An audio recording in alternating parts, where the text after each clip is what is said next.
Importante ba talaga ang label sa isang relasyon? Ano ba talaga kayo? Mag-boyfriend? Mag-jowa? Fling-fling lang? Isipin mo, mahal mo siya. Pero bakit parang wala kang pinangahawakan? Hanggang kailan ka kakapit sa isang bagay na walang commitment? Lalo na sa generation ngayon. Kahit walang label, basta may pagmamahal, okay na daw. Totoo nga ba yun? Kasi kung mahal ka talaga, bakit hindi malinaw?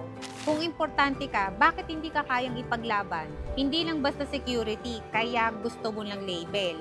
Gusto mo lang maramdaman na hindi ka lang isang option at hindi ka lang nandyan dahil ikaw ang convenient. Kung walang label, hindi klaro kung ano ba ang direksyon ng relasyon nyo.